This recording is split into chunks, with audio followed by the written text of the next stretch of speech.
And listen, one of the things I understand, correct me if I'm wrong here, Mickey, when this infrastructure goes on Active Directory and related areas of Microsoft, Microsoft is a manual that's like what, like 500 pages? It's a very complex manual. Well, it's not 500, but it's about 40 steps that you need to do per every DC in the environment.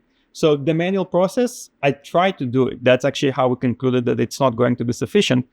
One of the customers that we tried to do it manually for took more than 5 days. Okay, so 40 steps, whether it's 500 pages or 40 pages, those 40 steps in your platform, you've automated and made much simpler. Correct. So what we got it to is basically 3 clicks. Amazing. And from that point on, the whole process runs in a fully automated way. But over the years, you need to keep in mind, think 10 years ago, this was before ransomware that we're seeing everywhere right now.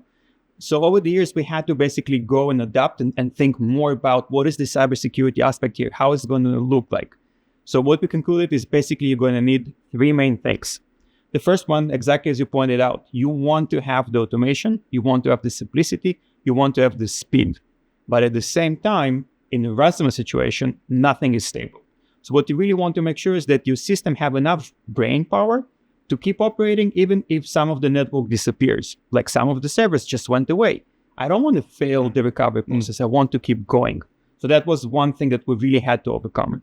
The second thing that was also very crucial for us was to make sure that as ransomware is using malware, and you know the attackers are getting more and more sophisticated, they can hide malware inside of the Active Directory, which takes a very hard way to understand how to get rid of it.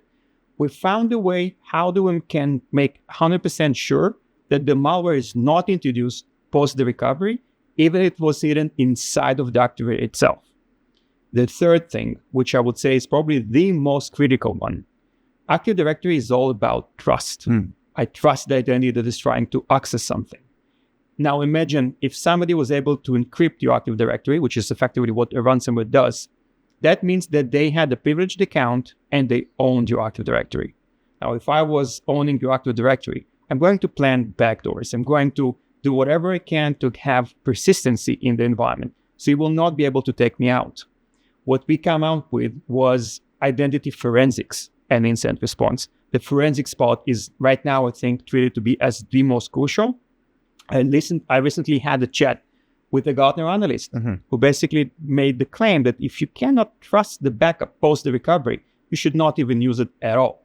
So unless you have a way to go and make sure that you remove the bad actor from the environment, you can't really trust it. And that's one of the things that is so unique about us.